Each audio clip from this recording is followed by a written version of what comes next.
Hello everyone, स्वागत है आप सबका learning with Gautam YouTube channel में। तो आज के इस वीडियो में हम करने वाले हैं जो आप लोगों का बोर्ड के तरफ से ऑफिशियल मॉडल पेपर जारी किया गया था ज्योग्राफी का 2025 एग्जाम के लिए, उसके आंसर की को आज के इस वीडियो में देखने वाले हैं। वीडियो आप लोगों के लिए काफ़ी ज़्यादा इंपॉर्टेंट रहने वाला है, तो आप लोग वीडियो को अच्छे से ध्यानपूर्वक और लास्ट तक जरूर देखिएगा। तो चलिए शुरू कर लेते हैं फर्स्ट क्वेश्चन से।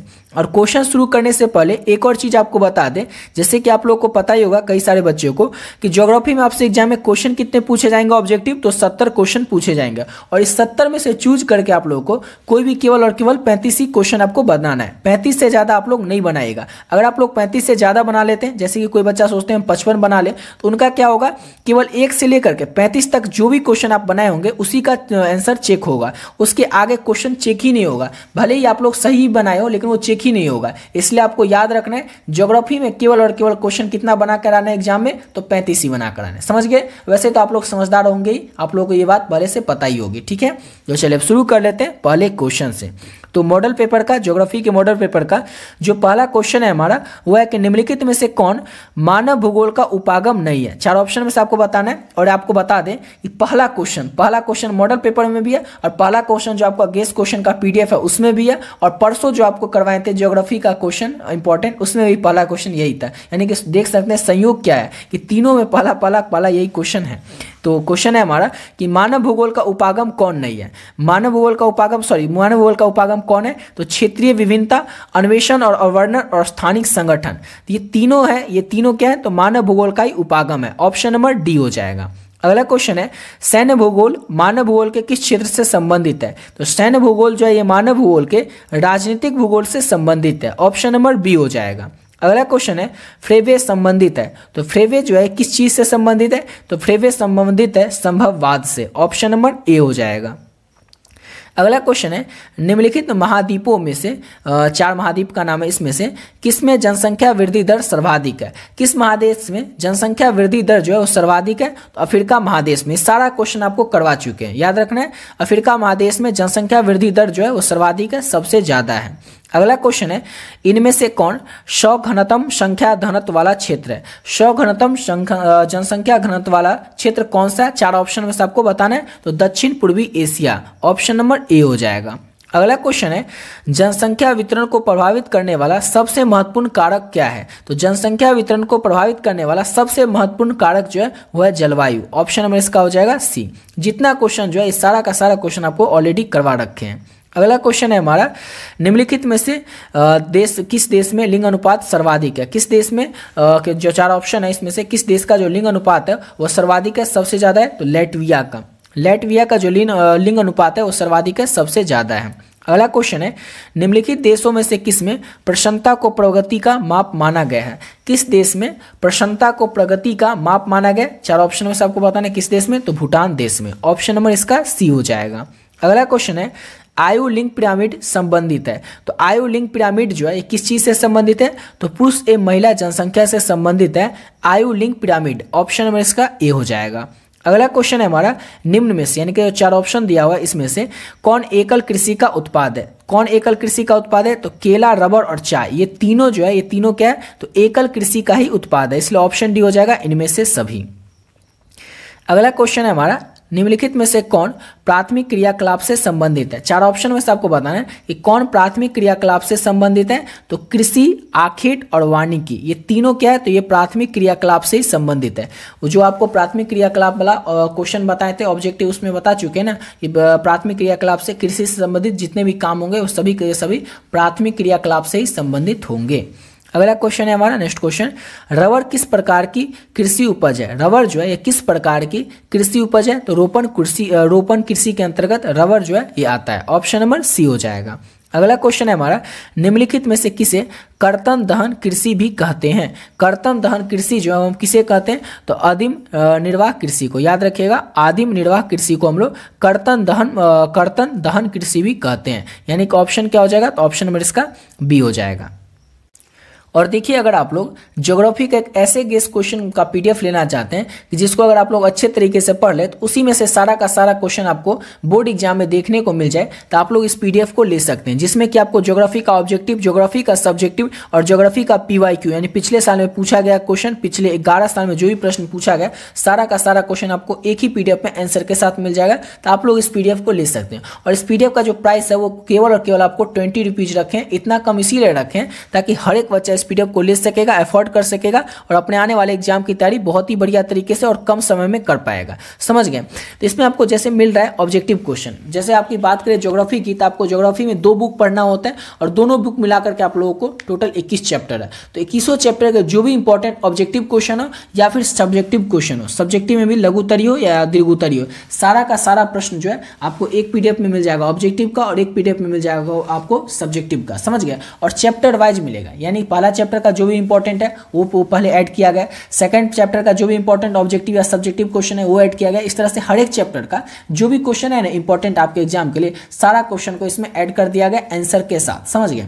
और इस पीडीएफ को अगर आप लोग अच्छे से पढ़ लेते हैं, अच्छे से समझ लेते हैं, तो यकीन मानिए आपके एग्जाम में जितने क्वेश्चन आएंगे ना उसका 99% क्वेश्चन आप लोगों को इसी पीडीएफ से देखने को मिलेगा। इसी पीडीएफ से आपका हर एक क्वेश्चन टकराएगा। समझ गए? अब इतना कॉन्फिडेंस के साथ इसलिए बोल रहे हैं क्योंकि आपके एग्जाम में जितने भी चैप्टर हैं से क्वेश्चन आएंगे, हर एक चैप्टर का इंपॉर्टेंट क्वेश्चन इस पीडीएफ में ऐड कर दिया गया है। समझ गए? तो आप लोगों को क्या करना है, सिर्फ इस पीडीएफ को अच्छे तरीके से तैयार कर लेना, इस पीडीएफ के सारे क्वेश्चन को आपको याद कर लेना। अब इस पीडीएफ को लेना किस तरह से है तो देखिए, इसके लिए आपको केवल और केवल 20 रुपये पे करना। 20 रुपये बता ही चुके हैं, इसलिए रखें ताकि हर एक बच्चा ले सकेगा, अफोर्ड कर सकेगा और अपने एग्जाम की तैयारी बहुत ही कम समय में कर पाएगा।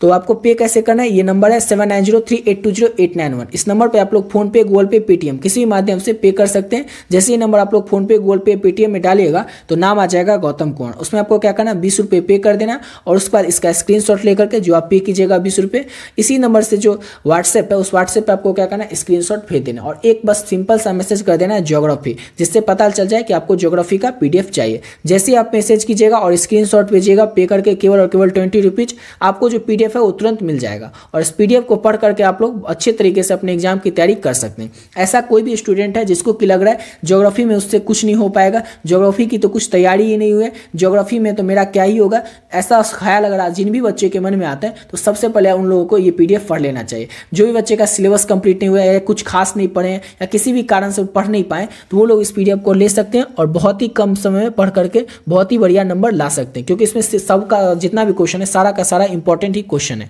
ऑलरेडी बहुत सारे बच्चे जो इस पीडीएफ को ले चुके हैं और अपने एग्जाम की तैयारी कर रहे हैं। अगर आप लोग अभी तक नहीं लिए तो केवल और केवल 20 रुपीज है, 20 रुपीज कुछ नहीं है। अगर आप लोग लेकर के इसको अच्छे से पढ़ लेते हैं तो यकीन माने इससे आपके एग्जाम में जितने भी नंबर पहले आने वाले थे उससे काफ़ी नंबरों का इजाफा होगा।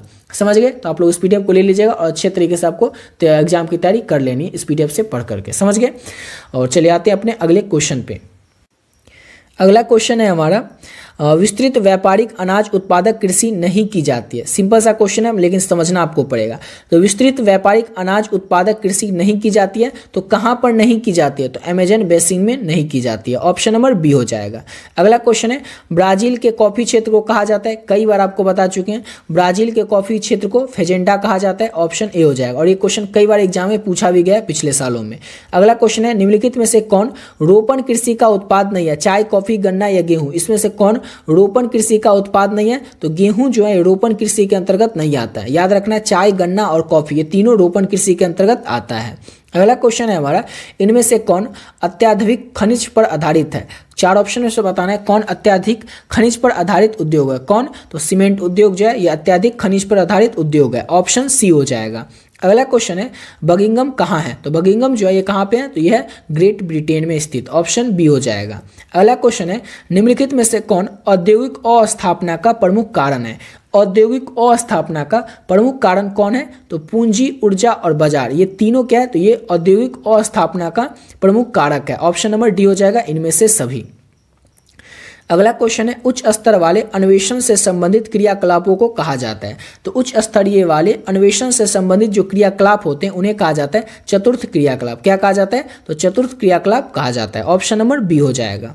अगला क्वेश्चन है, निम्नलिखित में से कौन पंचम क्रियाकलाप से संबंधित है, पंचम क्रियाओं से संबंधित है, खेती, सेवाएं, आखेट या परामर्शदाता। इस चारों में से ना कौन जो है वो पंचम क्रियाकलापों से संबंधित है, तो परामर्शदाता। ऑप्शन नंबर डी हो जाएगा, ये है पंचम क्रियाकलापों से संबंधित। अगला क्वेश्चन है, निम्नलिखित में से कौन पेशागत कॉलर का रंग नहीं है?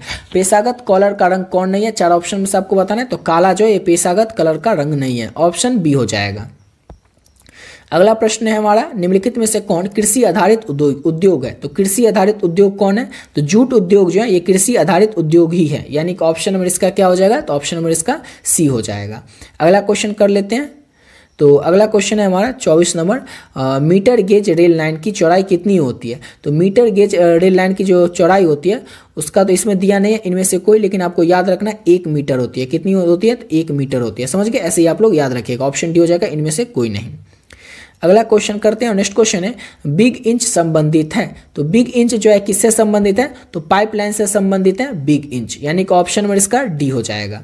अगला क्वेश्चन है, विश्व के प्रमुख समुद्री पतन निम्नलिखित में से किस प्रकार के हैं? तो विश्व के जो प्रमुख समुद्री पतन है वो किस प्रकार के हैं? तो विस्तृत पतन है, ऑप्शन में इसका सी हो जाएगा। विस्तृत पतन है, विश्व के समुद्री पतन जो है वो किस तरह के हैं? तो विस्तृत पतन है, ऑप्शन नंबर हो जाएगा इसका सी।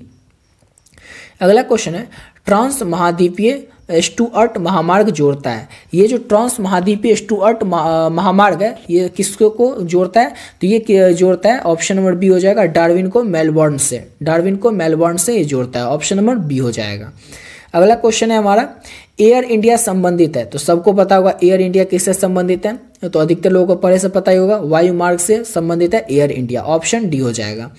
विश्व व्यापार संगठन, ये क्वेश्चन के क्या ही आपको बताएं, ये क्वेश्चन ज्योग्राफी, उसके बाद हिस्ट्री और पॉलिटिकल साइंस तीनों में पूछा जाता है और तीनों के लिए ही इंपॉर्टेंट है कि विश्व व्यापार संगठन की स्थापना कब हुई थी, WTO की स्थापना कब हुई थी? तो विश्व व्यापार संगठन की जो स्थापना ये हुआ था 1995 में, ऑप्शन नंबर बी हो जाएगा। अगला क्वेश्चन है, ओपेक ऑर्गेनाइजेशन, जिसका कि ओपेक का पूरा नाम होता है Organisation of Petroleum Exporting Countries, का मुख्यालय कहाँ है? तो इसका जो ओपेक का मुख्यालय है वो स्थित है वियना में। कहाँ पे स्थित है? तो वियना में ओपेक का मुख्यालय स्थित है, ऑप्शन नंबर इसका ए हो जाएगा। अगला क्वेश्चन है हमारा, भारत सदस्य है? तो साफ्टा का, आसियान का, ICD का या ओपेक का? चारों में से भारत जो है ये किसका सदस्य देश है? तो भारत साफ्टा का सदस्य देश है, ऑप्शन नंबर ए हो जाएगा। अगला क्वेश्चन है, दो देशों के मध्य जो व्यापार होता है उस व्यापार को हम लोग क्या कहते हैं? सबको पता होगा। अब दो देश के बीच जो व्यापार होगा उसे हम लोग क्या कहेंगे? तो अंतर्राष्ट्रीय व्यापार कहेंगे।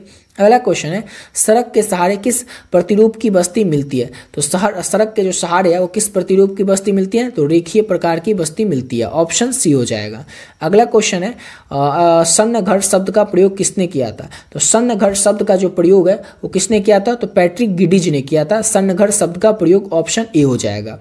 अगला क्वेश्चन है, मिलियन सिटी की जनसंख्या होती है? तो मिलियन सिटी की जो जनसंख्या है वो याद रखना है 10 लाख से अधिक होती है, ऑप्शन नंबर सी हो जाएगा। और ये जितना प्रश्न अभी आप देख रहे हैं सारा का सारा प्रश्न आपको जो गेस्ट क्वेश्चन का ऊपर PDF बताया उस PDF में ऐड है, सारा का सारा क्वेश्चन आपको देखने को मिल जाएगा। पहले तो आपको यहीं से पता चल जाएगा, जैसे आपको बताया ना कि एग्जाम में जो बोर्ड एग्जाम होगा उसमें सभी प्रश्न आपको जो गेस्ट क्वेश्चन का PDF देंगे उसी से देखने को मिल जाएगा। तो थोड़ा सा तसल्ली देने के लिए आप लोग देख सकते हैं खुद को, उस PDF जैसे ही लीजिएगा तो आपको देखने को मिल जाएगा जो क्वेश्चन आप लोग को यहाँ देख रहे हैं आप लोगों को मॉडल पेपर में, सेम ये सब प्रश्न आपको उस जो PDF है गेस्ट क्वेश्चन का PDF उसमें आपको देखने को मिल जाएगा। इसी से आपको पता चल जाएगा कि हाँ जो हम पढ़ रहे हैं वो सही है, इसी में से सारा क्वेश्चन एग्जाम में आएगा, समझ गए ना।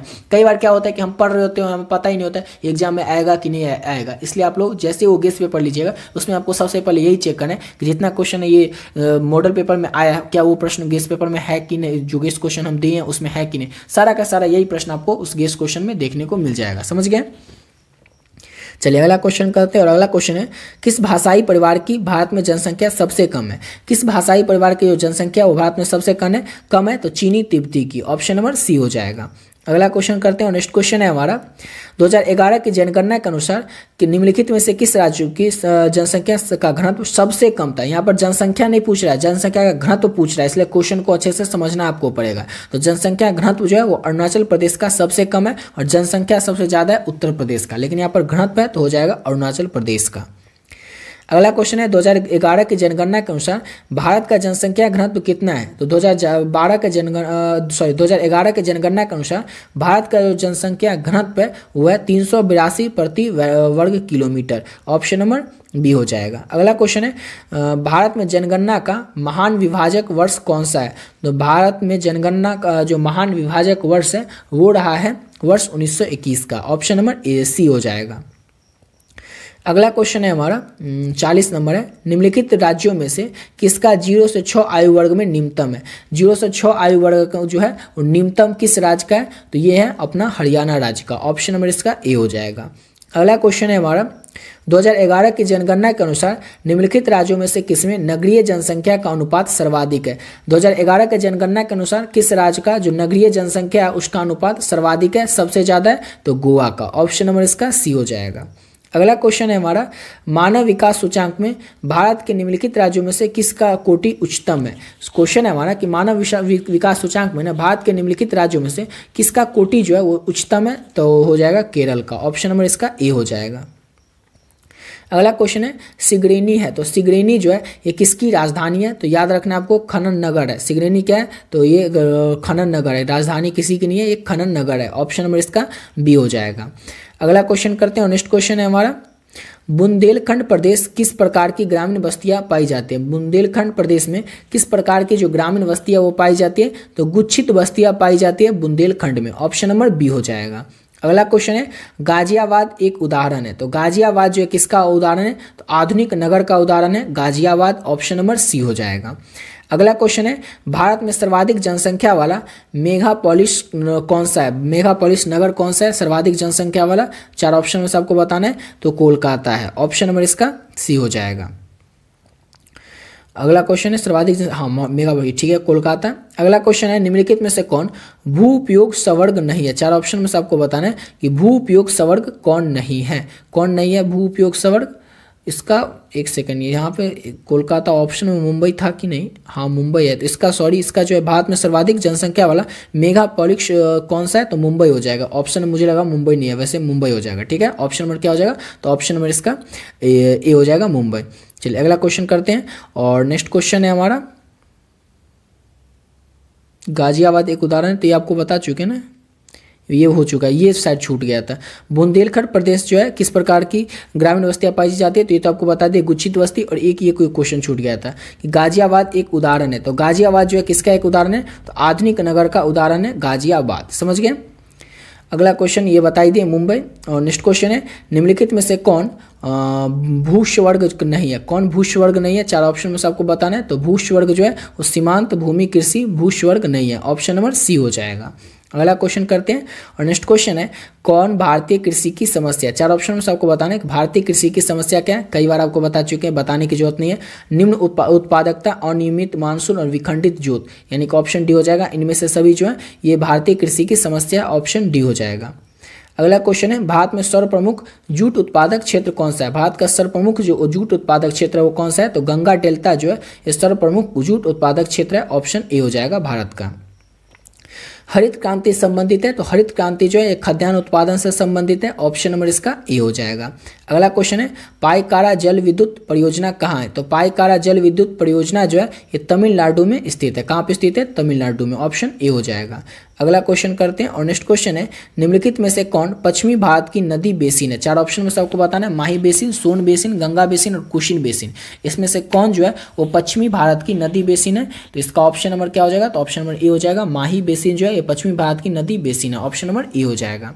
अगला क्वेश्चन है निम्नलिखित में से कौन सबसे छोटी बेसिन है। Godavari basin, Krishna basin, Narmada basin या तापी बेसिन। इस चारों में से सबसे छोटी बेसिन जो है आपको याद रखना है तापी बेसिन है, यानी कि ऑप्शन क्या हो जाएगा, तो ऑप्शन नंबर इसका डी हो जाएगा। तापी बेसिन सबसे छोटी बेसिन मानी जाती है। अगला क्वेश्चन है भारत में प्रथम नाभिकीय ऊर्जा परियोजना कहाँ स्थापित की गई थी, तो भारत की जो पहली नाभिकीय ऊर्जा परियोजना है वो कहाँ पे स्थापित की गई थी, तो तारापुर में स्थापित की गई थी भारत की पहली नाभिकीय ऊर्जा परियोजना। ऑप्शन नंबर क्या हो जाएगा, तो ऑप्शन नंबर इसका सी हो जाएगा। अगला क्वेश्चन है नोआ मुंडी लौ अयस्क क्षेत्र किस राज्य में है, तो नोआ मुंडी लौ अयस्क क्षेत्र जो है वो झारखंड राज्य में स्थित है, यानी कि ऑप्शन नंबर इसका सी हो जाएगा। अगला क्वेश्चन है 4 राज्य का नाम दिया हुआ है, निम्नलिखित राज्यों में से कौन गोंडावन कोयला के लिए प्रसिद्ध है। बताने की जरूरत है भी कि नहीं, बताइए आप लोग, कई बार इसका आंसर आपको बता चुके हैं। झारखंड में स्थित है गोंडावन कोयला। ऑप्शन नंबर इसका सी हो जाएगा। अगला क्वेश्चन है किस राज्य में निम्नलिखित में से किस राज्य में प्रमुख तेल क्षेत्र स्थित है। निम्नलिखित राज्यों में से किस में प्रमुख तेल क्षेत्र स्थित है। 4 ऑप्शन है जैसे कि राजस्थान, असम, बिहार और तमिलनाडु। तो इसमें से असम जो है इसमें प्रमुख तेल क्षेत्र जो है स्थित है। ऑप्शन सी हो जाएगा असम। अगला क्वेश्चन है पंचपट माली खान किस खनिज से संबंधित है? तो पंचपट माली खान जो है ये संबंधित है बक्साइट से। किससे संबंधित है? तो बक्साइट से संबंधित है पंचपट माली खान। ऑप्शन नंबर क्या हो जाएगा? तो ऑप्शन नंबर इसका डी हो जाएगा, बक्साइट। अगला क्वेश्चन है निम्नलिखित राज्यों में से किसमें केगा नाभिकीय ऊर्जा केंद्र अवस्थित है? तो केगा नाभिकीय ऊर्जा केंद्र जो है किसमें अवस्थित है? तो कर्नाटक में अवस्थित है। ऑप्शन नंबर सी हो जाएगा। अगला क्वेश्चन है बेलाडीला किस खनिज के लिए प्रसिद्ध है? तो याद रखना है आपको, बेलाडीला जो है ये लौह अयस्क के लिए प्रसिद्ध है। किसके लिए प्रसिद्ध है बेलाडीला? तो लौह अयस्क के लिए प्रसिद्ध है। ऑप्शन ए हो जाएगा। अगला क्वेश्चन है हुगली औद्योगिक प्रदेश का विस्तार है। तो हुगली जो है जो बॉशबेरिया से बिल्डार नगर तक विस्तार है। हुगली जो है इसका औद्योगिक प्रदेश का विस्तार कहाँ से कहाँ तक है? तो बॉशबेरिया से बिल्डार नगर तक। ऑप्शन नंबर इसका डी हो जाएगा। अगला क्वेश्चन है राउरकेला इस्पात संयंत्र किस राज्य में अवस्थित है? ये भी आपको कई बार बता चुके हैं, उड़ीसा में अवस्थित है राउरकेला। ऑप्शन नंबर सी हो जाएगा।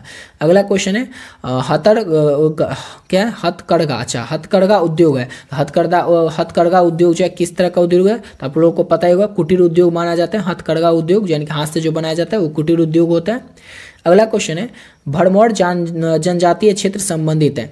तो भरमौर जनजातीय क्षेत्र जो है ये गद्दी से संबंधित है। किससे संबंधित है? तो गद्दी से। ऑप्शन ए हो जाएगा।